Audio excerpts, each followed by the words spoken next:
मंगलम कुंद कुंदाद्यो जैन धर्मोस्तु मंगलम सर्वमंगल मांगल्यम सर्वकल्याणकारकम प्रधानम सर्वधर्मानां जैनम जयतु शासनम जैनम जयतु शासनम। जय बोलो श्री अनंतानंद परम सिद्ध भगवान की, 1000 श्री शांतिनाथ भगवान की, परम पूज्य आचार्य श्री आदि सागर जी महाराज की, परम पूज्य आचार्य श्री शांति सागर जी महाराज की, परम पूज्य प्रथम करणी हरिका रत्न श्री 105 विजयमती माता जी की, जैन धर्म की जिनवानी माता की।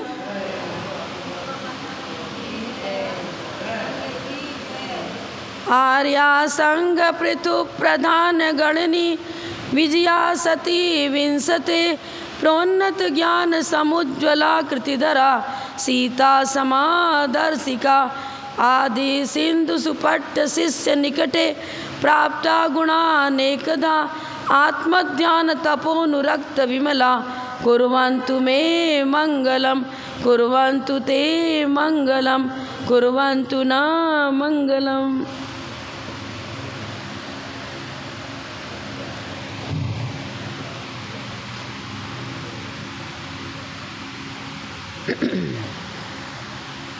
गुरु पूर्णिमा प्रतिवर्ष आप उसमें विशेष उत्सव मनाते हो। कारण क्या? जब भगवान की दिव्य ध्वनि 66 दिन तक नहीं खिरी। क्यों नहीं खिरी? दिव्य ध्वनि को झेलने वाले गणधर का अभाव था। जब 66 दिन तक दिव्य ध्वनि नहीं खिरी, तब सौधर्मिंद्र को चिंता हुई। समोसरण की रचना हो रही है, 12 सभा में सभी इकट्ठे हो रहे हैं, फिर भी भगवान मौन क्यों? अवधि ज्ञान से जाना और गौतम ग्राम में पहुँचे। वहाँ ब्राह्मण जिनका नाम गौतम था, वो विधर्मी था, लेकिन क्षोभशम अच्छा था। देखा अवधि ज्ञान से यही गणधर बनने वाला है, लेकिन अभी तो मिथ्यात्व में पड़ा है। कुछ उपाय लगाया। क्या उपाय लगाया? एक कारिका प्रस्तुत करी। वहीं पर पहुंच करके 500 शिष्य को अध्ययन करा रहा था और सौधर्मिंद्र शिष्य के रूप में साधारण रूप वेश बना करके वहाँ पहुँच गया और कहने लगा, मेरे को एक कारिका का अर्थ नहीं आ रहा है। आप उच्च कोटि के विद्वान हो और संस्कृत का अच्छा ज्ञान है आपको, तो मुझे इस कारिका का अर्थ आप बताने की कोशिश करें। क्या क्या तत्वासूत्र में पढ़ते हो? त्रैकाल्यम द्रव षटकम नौपद सहितम जीव षटकाय लेस्या पंचान्य चास्तिकाया, ये स्तुति पढ़ते हो ना? तो 6 द्रव्य, 7 तत्व, 9 पदार्थ, 6 लेस्याएँ। कभी सुना ही नहीं था उसने। जाने ही नहीं कि 6 द्रव्य कौन है, पंचास्तिकाय कौन है। 3 काल तो सही बता देंगे, भूत भविष्य वर्तमान। 6 लेस्याएँ कौन है, ज्ञात नहीं था। अब वो इतने लोगों के बीच में, सारे शिष्यों के बीच में कैसे कहे कि मुझे इसका अर्थ नहीं आता है? कहने लगा, तू छोटा सा बालक है, क्या समझेगा? इसका अर्थ बहुत गहरा है। तेरे गुरु के पास चल, उनसे ही मैं इसकी चर्चा करूँगा। तो सौधर्मिंद्र तो यही चाहता था। सोचा अच्छा उपाय है। तो जैसे ही इस मानस स्तंभ को देखा, पहुंचा वहाँ, मान गलित हो गया और परिणामों की विशुद्धि बढ़ी। जैसे अंदर घुसा समोसरण के आगे 12 कोठे होते हैं, वहाँ विराजमान हो गया वो। और पहुँचते ही साक्षात जिनेंद्रों का दर्शन करते ही परिणामों की विशुद्धि बढ़ी। क्षोभशम लब्धि तो थी, विशुद्धि लब्धि, प्रायोग लब्धि, करण लब्धि की ओर बढ़ता चला गया और उसको समय दर्शन की प्राप्ति हो गई। क्योंकि तुरंत नहीं, कुछ लोग कहते हैं कि मानस स्तंभ को देखते ही समय दर्शन हो जाता है। ऐसी बात नहीं है। मानस स्तंभ का नाम ही मान स्तंभित करना। जो अनंतानबंदी कसाय है, उसकी अनुभाग शक्ति क्षीण हो जाती है मानस स्तंभ को देखते ही। मतलब अंतःकुलाकोटि सागर प्रमाण सारी स्थितियों को वह जीव विशुद्धि के बल से कर लेता है। कैसे? मानस स्तंभ को देखते ही उनका भी वैसी तरह हुआ। लेकिन हम साक्षात जिनेंद्र भगवान के दर्शन हुए और अपने कोठे में, जहाँ मनुष्य का कोठा वहाँ विराजमान हुआ, वो वैराग्य की भावना जगी और दीक्षा ले लेता है। कौन? गौतम। जो गौतम ब्राह्मण था उसको सम्यक की प्राप्ति हुई तो जिन धर्म की महिमा समझ में आई, यही सच्चा धर्म है, ज्ञात हुआ। समदर्शन की प्राप्ति होने के बाद चारित्र मुनि का भी शोभशम हुआ और मुनि दीक्षा ले लेते हैं। दीक्षा लेने के बाद विशुद्धि गुणाकार रूप से बढ़ती गई और 4 ज्ञान का धारी हो गया। योग्य शिष्य की प्राप्ति होते ही दिव्यध्वनि गिरने लगी। वो कौन सा दिन था? आषाढ़ शुक्ला, कौन सा? पूर्णिमा। वैशाख शुक्ला दशमी को केवल ज्ञान हुआ था ना भगवान महावीर को, और फिर ये आषाढ़ शुक्ला पूर्णिमा, पूरे 66 दिन होते हैं। पूर्णिमा तो प्रतिवर्ष आता है जाता है पूर्णिमा की तिथि, लेकिन महत्व तो गुरु पूर्णिमा का क्यों? गुरु के बिना हमारे जीवन में रत्नत्रय की उत्पत्ति, वृद्धि, फलोत्पत्ति नहीं हो सकती। केवल ज्ञान ज्योति को प्राप्त करने के लिए, मिथ्यात्व का खंडन करने के लिए, रत्नत्रय की को विकसित करने के लिए गुरु की आवश्यकता है। गुरु ही पूर्णिमा के दिन क्या होता है? चंद्रमा पूर्ण रूप से विकसित हो जाता है और पूर्णिमा के दिन जो प्रकाश होता है वो अन्य तिथियों में प्रकाश नहीं होता। और हमारे ज्ञान की वृद्धि, छावशमिक ज्ञान बढ़ते बढ़ते छायक ज्ञान की ओर कैसे बढ़ेगा? यदि गौतम को भगवान महावीर नहीं मिलते तो क्या वो इस मोक्ष मार्ग पर आता क्या? और जैसे भगवान को मोक्ष हुआ उस समय इनको, गौतम गंधर्व को केवल ज्ञान की प्राप्ति हो गई और छायक ज्ञान की प्राप्ति ही वास्तव हमारे लिए वो पूर्णिमा है जहाँ अज्ञान अंधकार रहता ही नहीं है। ये चंद्रमा तो लौकिक अंधकार को दूर करता है, बाह्य प्रकाश देता है, लेकिन गुरु हमें एक ऐसी रोशनी देते हैं जिसके बाद फिर अंधकार आता ही नहीं है, वो केवल ज्ञान ज्योति। भगवान महावीर की भक्ति, उनकी देशना लब्धि के द्वारा गौतम गंधर्व ने सम्यदर्शन को प्राप्त किया। दर्शन मुनि का की छपना करके छायक सम्यदर्शन को प्राप्त किया, फिर मोहिनी कर्म का भी क्षय कर दिया और केवली बन गए। इसीलिए इस तिथि को बहुत महत्व देते हैं हम। और चातुर्मास काल में ही ये तिथि आती है। 14 के दिन स्थापना हो जाती है। आषाढ़ शुक्ला चतुर्दशी को हर साधु लोग अपनी क्रिया कर लेते हैं, अर्थात दिग्बंधन करके आवागमन उनका मर्यादित हो जाता है। क्यों गमनागमन नहीं करते? वर्षा ऋतु में चारों तरफ हरी हरी घासें हो जाती हैं और जीव जंतु अधिक मात्रा में सर्वत्र पैदा हो जाते हैं, तो समितियों का पालन नहीं होता। इसीलिए एक जगह 4 महीने रहते हैं और अपनी साधना करते हैं। अब वर्षा योग स्थापन विधि है। कलश स्थापना तो एक मांगलिक द्रव्य के रूप में किया जाता है, वास्तव में चातुर्मास अपर नाम है, इसका मुख्य नाम है वर्षा योग प्रतिष्ठापन विधि। एक तरफ श्रावण का महीना आते ही इस पृथ्वी पर चारों ओर हरियाली छा जाती है और वर्षा का जल सब जगह शीतलता। ग्रीष्म काल के बाद जब वर्षा ऋतु आती है, ग्रीष्म काल के तपन से सब व्यक्ति घबरा जाते हैं और वर्षा के जल से उनको सुख शांति मिलती है। इधर गुरु की देशना कषायों की उग्रता से संतप्त हमारे आत्मभूमि को वो शस्य श्यामल बनाते हैं, शीतल बनाते हैं। कषाय रूपी अग्नि से संतप्त आत्मा चिरकाल से क्या हो रहा है, कहीं शांति नहीं। जब तक क्रोधाग्नि शांति नहीं होगी, स्थायी सुख शांति जीवन में प्रकट नहीं हो सकती। कितनी भी संपत्ति मिल जाए, वैभव मिल जाए, लौकिक सुख कितना भी हो जाए, भोजन पानी कर लिया आपने, कुछ समय के लिए क्षुधा शांत हो जाएगी, फिर वही आकुलता।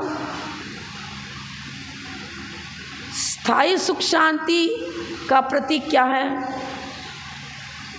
कषायों का शमन, इंद्रियों का दमन। इसके हुए बिना हमारे जीवन में स्थायी सुख शांति नहीं आ सकती। इसका अनुभव गौतम गर्दन ने किया और वीतरागता ही हमारे जीवन में उस सुख शांति को उत्पन्न कर सकती है जिसके बाद पुनः दुख नहीं आता है।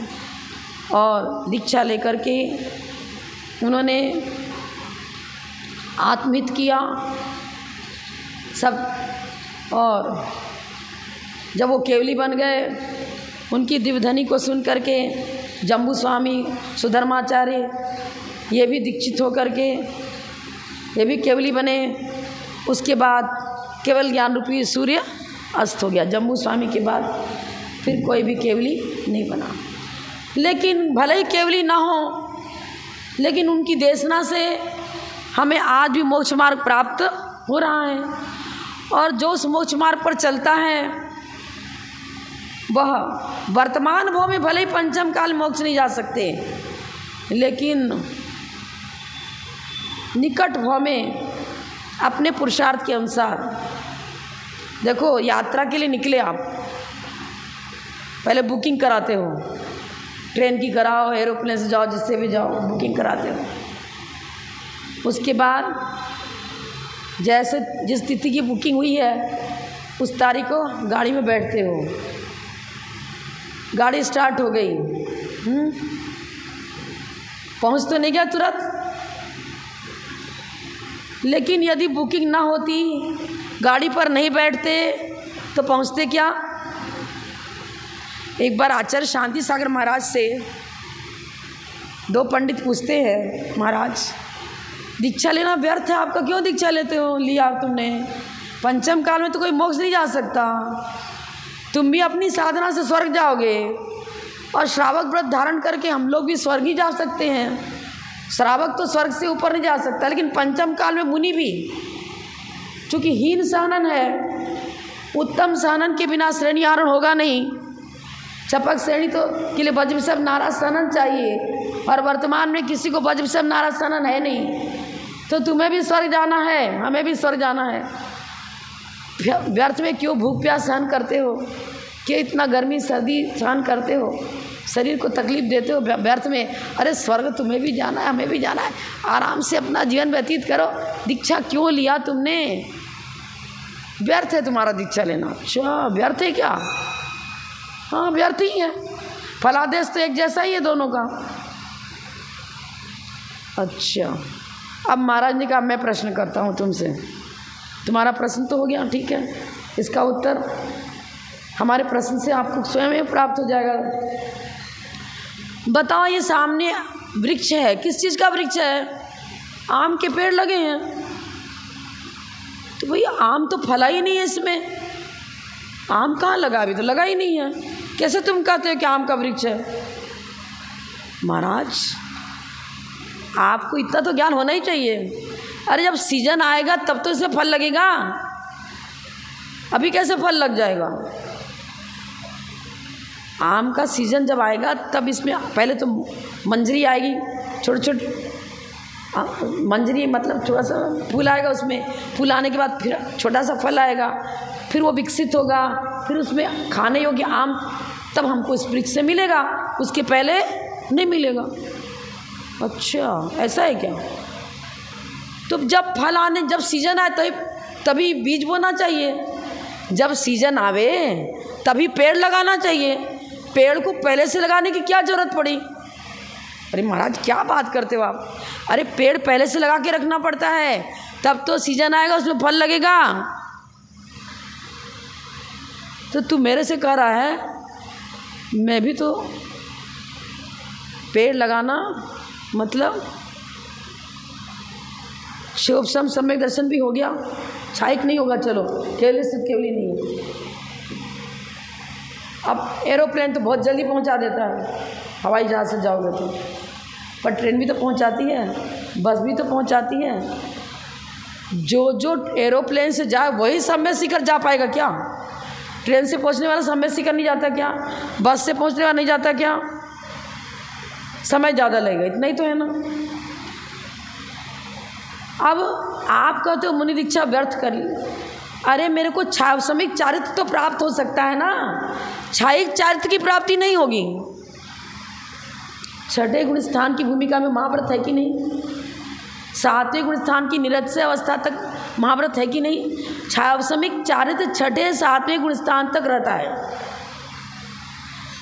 अब इस चारित्र का बीजारोप छावसमिक चारित्र पूर्वक ही छायिक चारित्र की प्राप्ति होती है। समझ में आया? तीर्थंकर भी दीक्षा लेंगे, जब छपक श्रेणी चढ़ेंगे तब छपड़ा विधि प्रारंभ होगी। तीर्थंकर भी क्यों ना हो, दीक्षा लेंगे तो सबसे पहले सातवां गुण स्थान ही होगा, 9वां 10वां 12वां नहीं हो जाएगा। छायोपशमिक चारित्र पूर्वक ही छायिक चारित्र की प्राप्ति होती है। समझो, पंचम काल में भी दीक्षा लेना मतलब मोक्ष मार्ग का प्रारंभ हो चुका, बीजारोपण हो गया। पेड़ पहले से लगा के रखा है, तब तो सीजन आने पर उसमें फल लगेगा। क्या बताया महाराज जी ने? इसी प्रकार मैं भी उस मोक्ष फल की प्राप्ति के लिए इस पंचम काल में भी मैंने बीजारोपण कर रखा है। जब इसी भरत क्षेत्र में यथा समय चतुर्थ काल आएगा तो यहाँ केवली होने लगेंगे, केवल ज्ञान की प्राप्ति होने लगेगी। और फिर कोई ज़रूरी थोड़ी है कि जब यहाँ चतुर्थ काल आवे तभी मुझे मोक्ष मिले। विदेश क्षेत्र में यहाँ से स्वर्ग गए, स्वर्ग से विदेश क्षेत्र जा कर के केवल ज्ञान की प्राप्ति कर सकते हैं। आपको डायरेक्ट ट्रेन नहीं मिले तो इनडायरेक्ट भी तो जाते हो ना। पहले बस पकड़ते हो, यहाँ से कोटा जाओगे, फिर कोटा से जंक्शन है वो तो सब जगह की ट्रेन मिल जाती हैं। ठीक इसी तरह क्या बताया आचार्य शांसा महाराज जी ने मुझे ये बताया, संयम धारण करो। संयम बिना एक समय भी मेरा नहीं जाना चाहिए। गुरु पूर्णिमा तिथि हमें यही बता रही है। और जब वर्षा योग स्थापन क्रिया हो जाती है तभी यह गुरु पूर्णिमा आती है 14 के बाद। पतझड़ के बिना वसंत नहीं आता, पहले पतझड़ फिर वसंत। वो वसंत ऋतु की स्थापना तो बाद में होगी, पहले गुरु देशना चातुर्मास में चारों आराधनाओं की सिद्धि का प्रतीक ये चातुर्मास। शारीरिक मानसिक आगंतुक आकस्मिक दुखों से बचने का उपाय गुरु देशना से मिलेगी। उसके द्वारा कषायों को जीतना, इंद्रियों को बस में करने की कला सीखना। बीज बो दिया, फिर संचन भी तो करना पड़ेगा, उसकी रक्षा भी तो करनी पड़ेगी।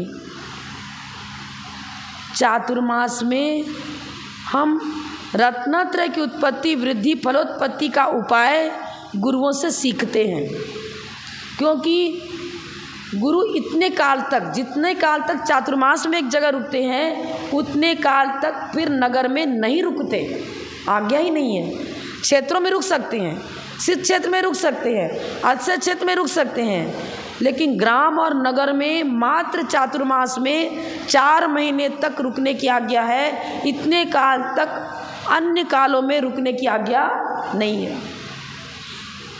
अब सबसे पहले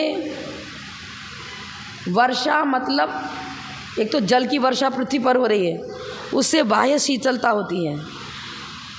अब सबसे पहले आपके अंदर क्षोभशम लब्धि क्षोभशम लब्धि का मतलब 6 द्रव्य 7 तत्व 9 पदार्थ जो बताए हैं जैन आगम में, उनके स्वरूप को समझने में हमारा उपयोग लगना चाहिए। जानना चाहिए कि 6 द्रव्य क्या है, 7 तत्व क्या है, 9 पदार्थ क्या है, सच्चे देव किसे कहते हैं, सच्चे गुरु कौन होते हैं, सच्चा शास्त्र क्या होता है। देशना के साथ लब्धि लगाई। लब्धि मतलब प्राप्ति। जैसे भोजन आपने किया और डाइजेस्ट नहीं हुआ तो उस भोजन से लाभ मिलेगा क्या? नहीं मिलेगा।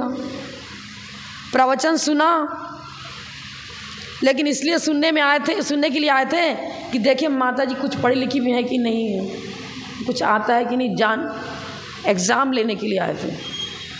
देखिए इनको तत्व ज्ञान है कि नहीं है, ये क्या बताते हैं, इनके कुछ त्रुटियां निकालना। कुछ लोग ऐसे भी आते हैं। श्रद्धा, यदि श्रद्धा नहीं है तो देशना तो सुनी लेकिन देशना लब्धि नहीं। सम्यक दर्शन के बिना ज्ञान सम्यक ज्ञान नहीं होता। पहले सम्यक दर्शन, उसके बाद ज्ञान सम्यक ज्ञान होता है। जैसे कि जोर से प्यास लगी है तो एक जग पानी भी झटाझट गले से उतर जाता है और पी जाता है व्यक्ति। प्यास लगनी चाहिए।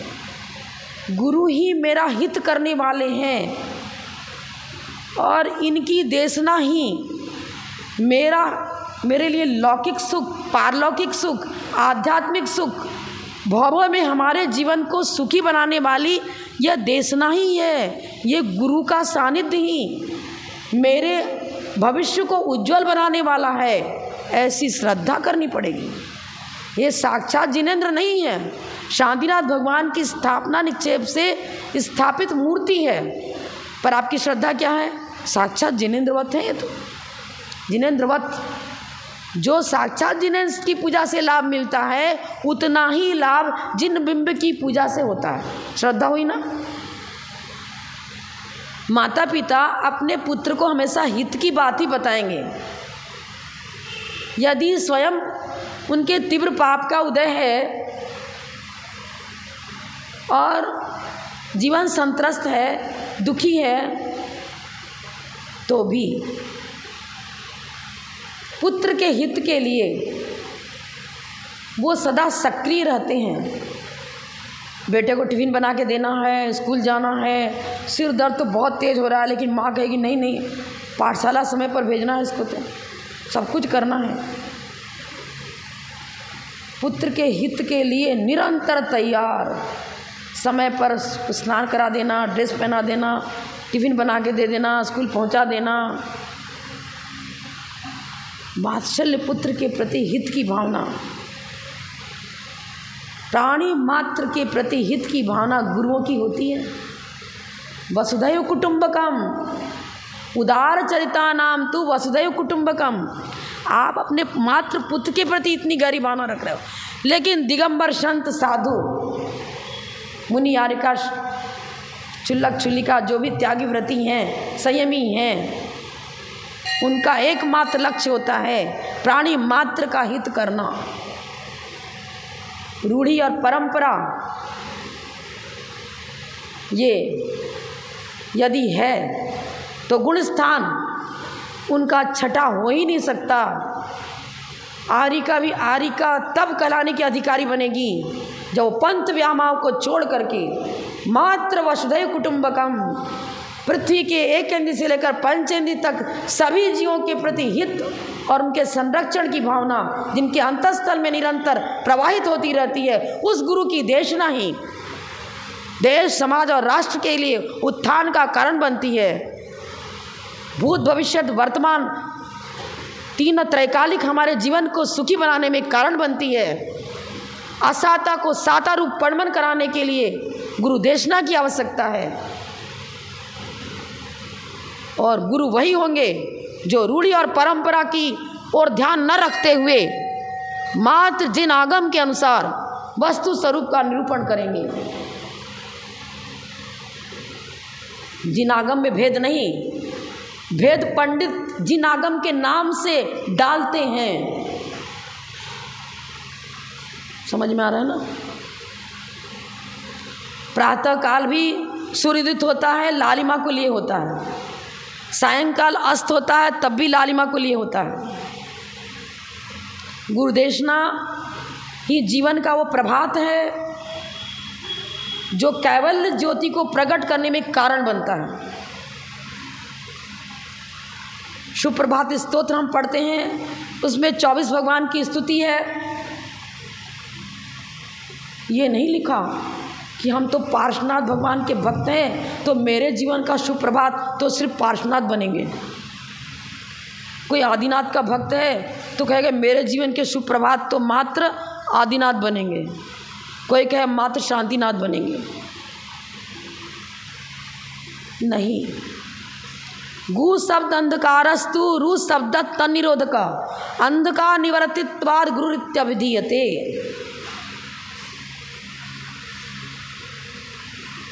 मिथ्यात्व का जिसके उदय है मात्र हम उसको ही मिथ्या दृष्टि कहेंगे।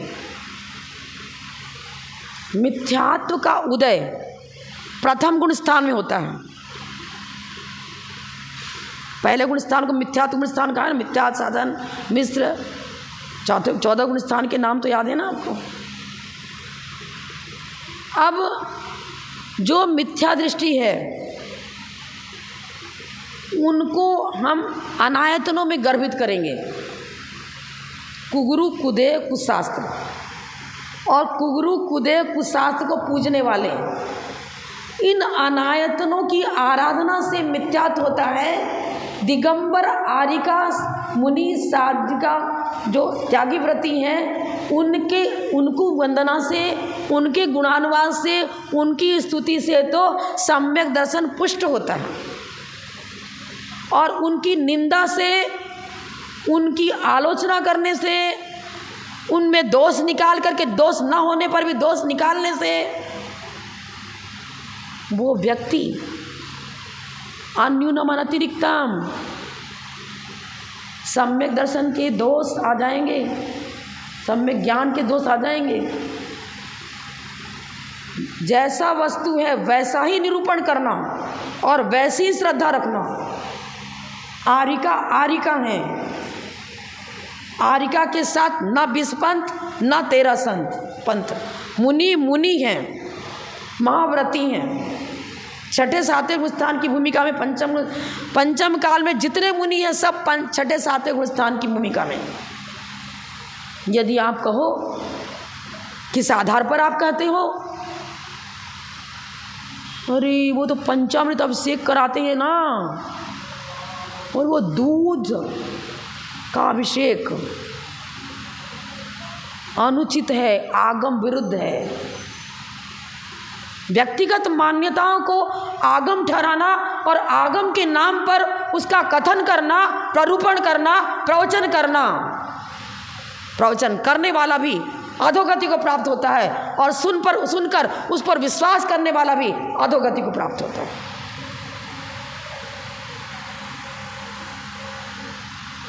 यदि दूध सर्वथा अशुद्ध है तो मुनिराज को आहार में क्यों देते हो? शरीर के अंदर का अंग रक्त भी है, शरीर के अंदर का अंग रक्त है, पीप है, मतलब जो भी कह लो, सब धातु कह लो, और शरीर के अंदर ही दूध रहता है। पर आप ये बताओ, जब माता पुत्र को जन्म दे देती है उसके बाद उसके स्तन में दूध आते वात्सल्य अंग के अनुसार, जितना पुत्र के वात्सल्य है तो, और नहीं तो वो वात्सल्य नहीं है यदि तो माँ को दूध नहीं के बराबर आते ही नहीं। स्नेह और वात्सल्य का प्रतीक है वो। जो शरीर का अंदर रहने वाला है सब अशुद्ध नहीं होते, भूगर्भ में हीरा मोती माणिक, हीरे की खान भी भूगर्भ से निकलती है और कोयले की खान भी भूगर्भ से निकलती है। पीतल भी धातु है, सोना भी धातु है, हीरा भी धातु है, मोती भी भौगोलिक द्रव्य, क्वालिटी अलग अलग है ना। क्षीर का आहार 23 तीर्थंकरों ने किया। आप अभिषेक करो या मत करो, क्योंकि शुद्ध दूध की व्यवस्था अति कठिन है। जल का अभिषेक होने दो, पूरे विश्व में मात्र जल का अभिषेक होने दो। लेकिन यदि प्रारूपणा आपने इस प्रकार कर दी कि दूध का अभिषेक देखना भी करना भी पाप है, ये प्रारूपणा आगम विरुद्ध होने से ये उस प्रकार विरुद्ध श्रद्धा, विरुद्ध चर्चा, विरुद्ध ही प्रारूपण। अब क्या हो गया? मिथ्यात्व का आश्रय प्रारंभ हो जाएगा। करो मत, कोई तकलीफ नहीं। श्रद्धा विपरीत मत करो। व्यवस्था पंचम काल में सही रूप में नहीं बन पाती है। विसर्जन कहाँ करें? जहाँ जहाँ दूध का अंश जाएगा मिट्टी में, वहाँ जीवाणु पैदा हो जाएंगे। तो हिंसा से बचने के लिए हम दूध का अभिषेक नहीं करते। वर्तमान युग में व्यवस्था शहरों में विसर्जन की नहीं मिल रही है, इतना खेत खलिहान में जहाँ भी डालते हैं वहाँ जीवाणु पैदा हो जाएंगे, इसलिए नहीं करना। यहाँ तक तो ठीक है, लेकिन दूध गाय के स्तन से निकलता है, शरीर के अंदर का अंग है, इसलिए अशुद्ध है और अशुद्ध होता है इसलिए अभिषेक नहीं करना। ये कथन गलत है, ये कथन गलत, सर्वथा गलत है। श्रवण बेलगोला में महावस्ती का अभिषेक में राजा, गोमठ राजा, सारे लोगों ने बहुत प्रयास किया कि जल नीचे तक आना चाहिए, लेकिन बाबली भगवान का अभिषेक नहीं हुआ। शॉर्टकट बताना चाहती हूँ मैं। और गुल्लिका के रूप में, भले वो दैविक शक्ति हो, देवों ने चमत्कार दिखा। अहंकार ममकार राजा का मिटाने के लिए प्रथम अभिषेक मैं ही करूँगा, क्यों तू ही करेगा? उसके अहंकार ममकार को चूर करने के लिए कुछ दैविक अतिशय हुआ। और गुल्लिका छोटी सी लुटिया, उसमें क्षीर दूध भरा हुआ था, लाकर मस्तक पर डालती है, पूरा दूध है, दूध पूरा ऐसा कि लगे हजारों लाखों घड़ों के अभिषेक से, बड़े बड़े घड़ों से अभिषेक। जैसे सौधर्मिंद्र क्षीर सागर से जल लाता है, क्षीर सागर,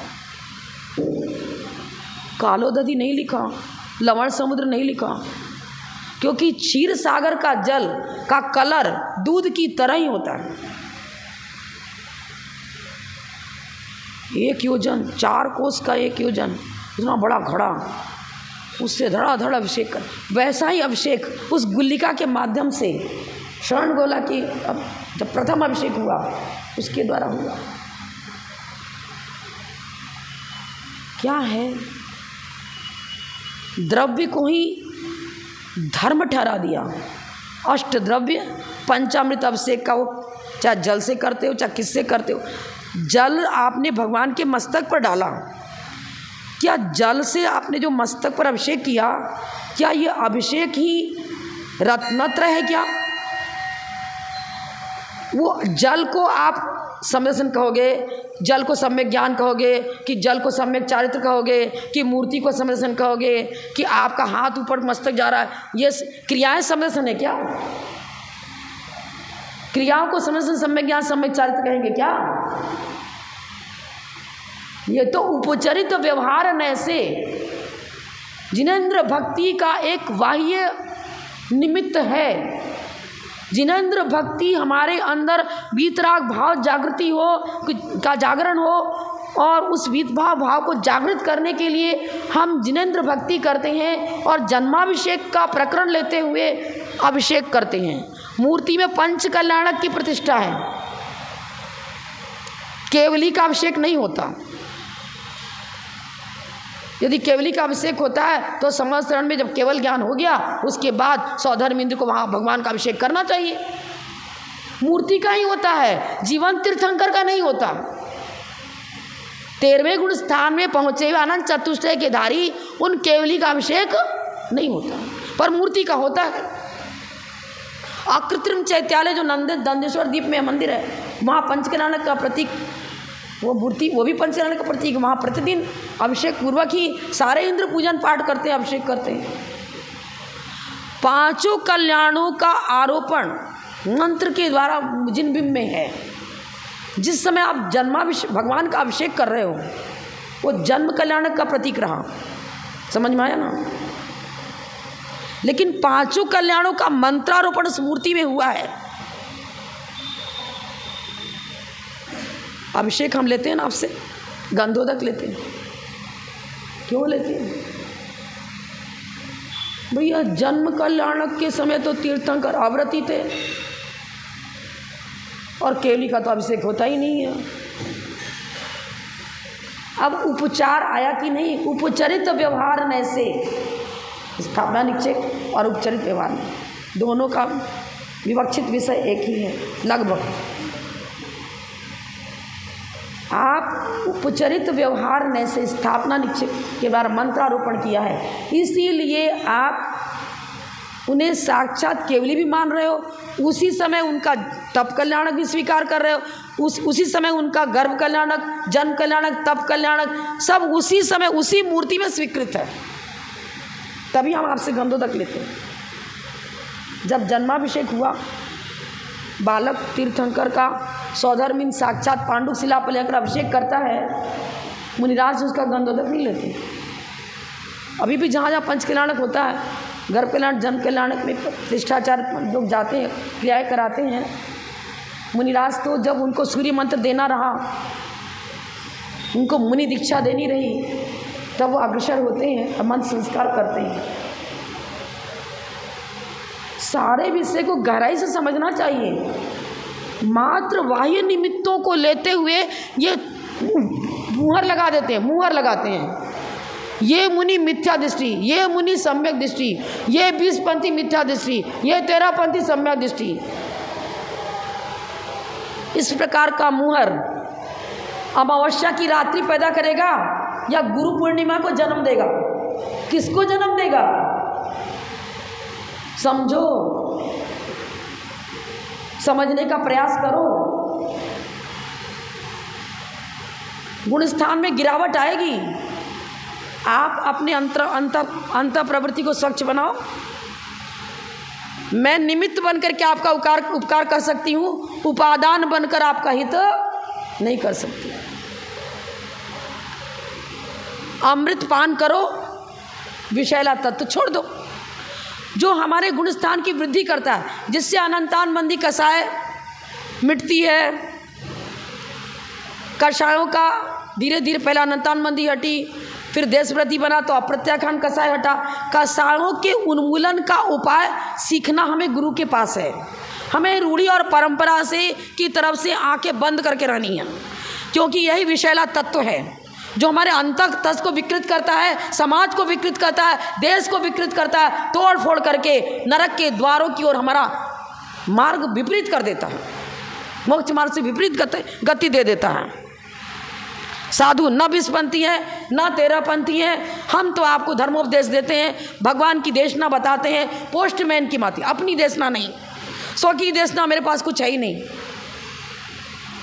हम तो जैसे बोलते हैं ना, पंजन चोर कुछ भी नहीं जाता, आनम तानम सेठ बचन प्रमाण। लेकिन सेठ बचन प्रमाणम हमें जो मंत्र सिखाया है सेठ ने, यही मेरा हित करने वाला है, यही मेरे प्राणों का रक्षण करने वाला है।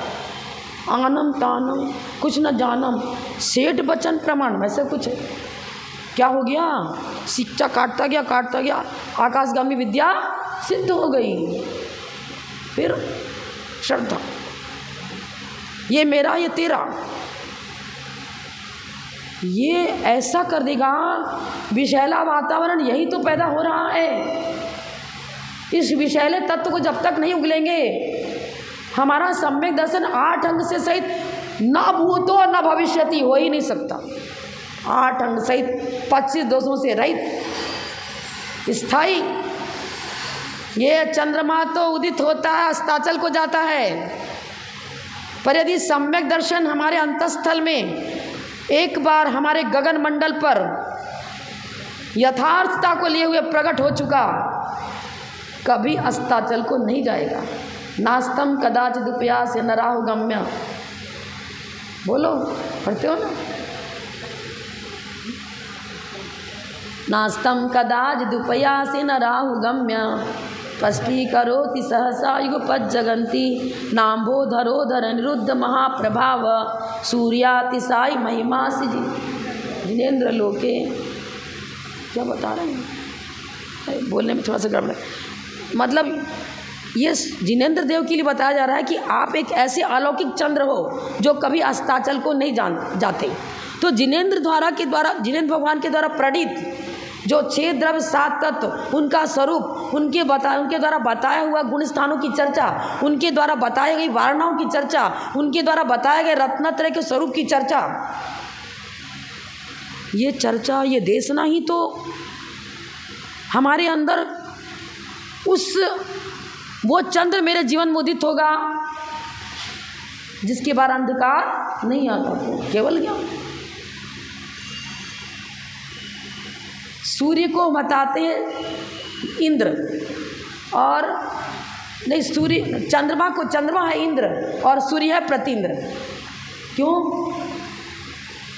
सूर्य से तो ज़्यादा रोशनी मिलती है। चंद्रमा मूल में भी शीतल और किरणें भी शीतल। सूर्य मूल में शीतल, लेकिन उसकी किरणें उष्ण होती हैं। आतप नाम कर्म का उदय है। सूर्य में जो सूर्यकांत मणि है वो मूल में तो ठंडा है, लेकिन उसकी किरणें उष्ण होती हैं। और चंद्रकांत मणि मूल में भी शीतल और उसकी किरणें भी शीतल। जिनेन्द्र भगवान की देशना स्वयं उनके अंतःस्थल को भी शीतल बनाती ही है, बनी है, और उनकी देशना भी भव्य जीवों के लिए शीतलता प्रदान करती है। समझ में आया? लेकिन यदि कषायों की अग्नि जलती रहे तो अग्नि और जल का परस्पर में विरोध है। यदि जिनेन्द्र भगवान की वाणी का पान करना है तो जल पीना है, तो अग्नि का साहचर्य और जल का साहचर्य दोनों एक साथ नहीं हो सकता। कषायों की अग्नि को बुझाना पड़ेगा, और बुझेगी किससे? जिनेन्द्र भगवान की वाणी से ही वो अग्नि संताप बुझेगा। लेकिन शुद्ध वाणी होनी चाहिए, उसमें कोई पुट नहीं होना चाहिए, ना 13पन, ना 20पन, ना 16पन, ना दूध की चर्चा, ना दही की चर्चा, ना जल की चर्चा। ये आलम्बन है। समय शिखर पहुंचना है तो हार्ड एंड फास्ट रूल्स नहीं लगा सकते हो कि जो एरोप्लेन से जाएगा उसी को समय शिखर पहुंचाया जा सकता है। बस से जाने वालों के लिए लॉक, कोई बस से समय शिखर नहीं पहुंचेगा, कोई ट्रेन से नहीं पहुंचेगा, कोई यहाँ नहीं। ऐसा होता है क्या? है क्या ऐसा? मार्ग विविध है, विविध का मतलब उसी स्थान तो वही है, लेकिन कोई किसी ट्रेन को पकड़ रहा, दिशा तो वही रही। अब आपको किसको जबलपुर से ट्रेन पकड़नी है, आपको यहाँ ट्रेन पकड़नी, किसको कोटा से ट्रेन पकड़नी, किसको बिहार प्रांत से ट्रेन पकड़ी, तो अपने अपने हिसाब से उसी दिशा तो वही पकड़ेगा वो, पर विविधता है ना। सम्यक दर्शन, सम्यक ज्ञान, सम्यक चारित्र्य, ये तीनों की एकता मोक्ष मार्ग है। जिन जिन गुरुओं से, जिन विद्वानों की देशना से हमारा रत्नत्रय परिपक्व होता है, सम्यक दर्शन की पुष्टि विद्धि फलोत्पत्ति होती है, हमारा ज्ञान सम्यक ज्ञान होता है, हमारा संयम की ओर हमारा झुकाव होता है, वो सबकी देशना अमृत है। चाहे वो आरिका की देशना हो, चाहे मुनि की देशना हो, चाहे चुल्लक चुल्ली की देशना हो, चाहे किसी विद्वान पंडित की देशना हो, सारे की देशना उनकी स्वकी नहीं मानना। गणधरों के द्वारा, जिनेन्द्र भगवान के द्वारा प्रतिपादित, गणधरों ने उसे झेला, आचार्यों ने उसे गुथा, लिपिबद्ध किया, उस चिट्ठी को ही हम सब सुनाने वाले हैं। पत्र, चिट्ठी बोलते ना पुराने, उनकी लिखी हुई पोथी को ही हम बाँच देते हैं आपके सामने। और बाँचने में यदि मायाचारी कर दी, कुछ लाइन कट दी, कुछ जोड़ दी, कुछ हटा दी, कुछ प्लस कर दी, पुराने शिलालेखों को हटा दिया, नया शिलालेख उसी स्थान पर लगा दिया और उसको पुराना घोषित कर दिया। ये सब पत्थर की नाव संसार समुद्र में डुबोने वाली, बाह्य निमित्तों को ही सर्वे सर्वा मान करके अपनी भवावली को न बिगाड़ो। गुरु पूर्णिमा इसलिए प्रतिवर्ष आती है और हमें इस नया संदेश दे जाती है। कीचड़ में कमल उत्पन्न होता है, लेकिन कीचड़ से पृथक रहता है। कीचड़ कसाय, राग, द्वेष, क्रोध, मान, माया, लोभ, इन कीचड़ों से ऊपर उठने के लिए क्या उगलना पड़ेगा? रूढ़िवादिता को हटाना पड़ेगा। परंपराएं जो नई नई विकसित हो रही हैं, प्राचीन जो भगवान गणधरों की वाणी, तीर्थंकरों की वाणी, उसमें हमें 2-4 चीज़ें सीखनी है जिससे कसायों का शमन होता है। वही धर्म है जिससे सेल्फ कंट्रोल, इंद्रियों पर कंट्रोल करते हैं। शुभोपयोग की भूमिका हमारी बढ़ती है, प्रशस्त भूमिका प्राप्त होती है। शुभोपयोग पूर्व शुद्धोपयोग का पथ हम जिससे पकड़ते हैं, वही धर्म है। कोई भी रूढ़ी धर्म नहीं, कोई परंपरा धर्म नहीं। बाह्य आलंबर बाह्य ही है, वो अंतरंग नहीं बन सकता। बाह्य तप ही रहेगा, अंतरंग तप ही रहा। बाह्य तप अंतरंग तप की वृद्धि के लिए होता है। बाह्य तप से यदि अंतरंग तप बिगड़ रहा है तो धर्म है ही नहीं, धर्म का अंग ही नहीं है। सीधा सीधी बात समझो, अपने जीवन को संभालो। नकल से सकल की प्राप्ति होती है, लेकिन नकल किसकी करना? जिनसे हमारा रत्नत्रय का उद्योतन प्रकाशन होता है। एक दूसरे के प्रति विकर्षण, एक दूसरे के प्रति मनमुटाव, उनके प्रति गंदी भावनाएं जगती हैं। अरे एक पशु पक्षी के प्रति, लोगों के प्रति करुणा जगती है, उसको भी चुगा डालते हैं, दाना डालते हैं, उसके भी रक्षण का भाव होते हैं। एक इंद्र से पंचेंद्री तक सभी जीवों को अभयदान मिलता है तीर्थंकर के समोसरण में। 100 ऋतुओं के फल फूल खिल जाते हैं। जब भगवान को केवल ज्ञान होता है, जहाँ उनका समर्पण लगता है, वहाँ 100 ऋतुओं के फल फूल अपने आप आ जाते हैं। क्यों? वात्सल्य, प्राणी मात्र के प्रति हित की भावना। और हम साधु के प्रति भी विकर्षण रखें। अरे एक इंद्रिय के प्रति हित की भावना, जिनके पास कर्म फल चेतना है, ज्ञान चेतना है ही नहीं। 4थे गुण स्थान से ज्ञान चेतना का प्रारंभ सम्यक दर्शन हो गया। तब से साधर्मी भाई के प्रति द्वेष, राग जगना, विकर्षण होना, गंदी भावनाएं प्रकट होना, ये हमारा तो कुछ भी बिगाड़ नहीं करेगा। जिसके प्रति आपकी ग्लानि हो रही है, मुनिराज के प्रति यदि किसी ने ग्लानि करी तो मुनि का तो कुछ भी बिगड़ा नहीं। जिन मुनिराज को कुष्ठी, वो मुनि तो असमाधि सिद्ध करके स्वर्ग गए, लेकिन निंदा करने वाला श्रीपाल, जो श्रीपाल का जीव, उसने मुनि मारा तो कुष्ठी कहा, भांड कहा, भवावली उसकी बिगड़ी। मेरी तो कोई भवावली बिगड़ने वाली। हम तो स्वच्छ और निर्मल, मनस्य एकम वचस्येकम कर्मण्येकम महात्मनाम, मनस्येकम वचस्येकम कर्मण्येकम महात्मनाम, मनस्यन्यत वचस्यन्यत कर्मण्यन्यत दुरात्मनाम। खुद समझ लेंगे। आवश्यकता पड़ी तो जाप करके यक्षों को ही बना लिया। और ऐसे यक्ष मिथ्या दृष्टि, रागी द्वेषी है। जो रागी द्वेषी होता है वो मिथ्या दृष्टि होता है। मैं पूछती हूँ कि सर्वार्थ सिद्धि के देव मात्र एक अनंतान मंदी कसाय का उदय नहीं है, बाकी 3 चौकड़ी कसाय का उदय है, रागी द्वेषी हैं। तो क्या आप यह घोषित करने का अधिकार रखते हो क्या कि जो रागी द्वेषी है वह मिथ्या दृष्टि है? सर्वार्थ सिद्धि के देव मात्र अनंतान मंदी की एक चौकड़ी गई, रागी भी हैं, द्वेषी भी हैं, पर मिथ्या दृष्टि नहीं है। 9 ग्रह से ऊपर 5 अनुत्तर विमान में जन्म ही सम्यक पूर्वक ही होता है। जो मिथ्या दृष्टि है वो तो रागी द्वेषी है, लेकिन जो रागी द्वेषी हो मिथ्या दृष्टि हो भी सकते हैं और नहीं भी हो सकते हैं। यदि अनंतान मंदी कसाय सहित राग है तो मिथ्या दृष्टि है, लेकिन अप्रत्याख्यान प्रत्याख्यान संजन की कसाय की उदय की भूमिका चल रही है तो वो सम्यक दृष्टि है, मिथ्या दृष्टि नहीं है। उनको द्रव्यलिंगी कह करके उनका अपमान और अनिरादन करना, ये अपने संसार समुद्र की वृद्धि करना है। अपना आत्मअहित और परहित दोनों करने वाला वो पत्थर की नाव ही कहा जाएगा, जो इस प्रकार का आगम के नाम पर संदेश देता है, मार्गदर्शन करता है, कुमार्गदर्शक है वो सम्यक दृष्टि, वो उसकी देशनालब्धि, वो मिथ्या दृष्टि को सर्टिफिकेट नहीं लगा है। आगम विरुद्ध कथन करने वाला यदि पीछे का मंडलधारी भी है, वो भी मिथ्यात्व का प्रतीक है, वो मिथ्या दृष्टि कहलाएगा। आगम विरुद्ध कथन करना, आगम विरुद्ध हमारी श्रद्धा का होना, आगम विरुद्ध आचरण का होना, यदि अनंतान मध्य कसाय सहित है तो पक्का मिथ्या दृष्टि। यदि अनंतान मध्य कसाय सहित नहीं है तो वो जाने उसकी कौन सी कसाय उदय है, उसके अनुसार उसका गुणस्थान बनेगा। आगम के एक अक्षर का भी हम विलोप करना चाहेंगे तो मेरे चारित्र में हीनता आएगी, ज्ञान में हीनता आएगी। ये चीज़ है गुरु पूर्णिमा का मतलब।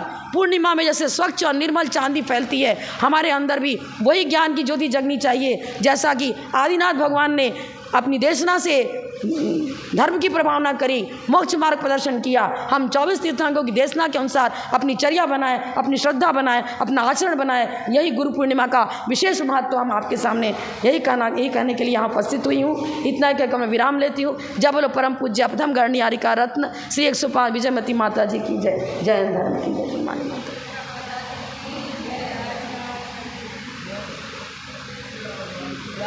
के ज्ञान से जय लो कालो,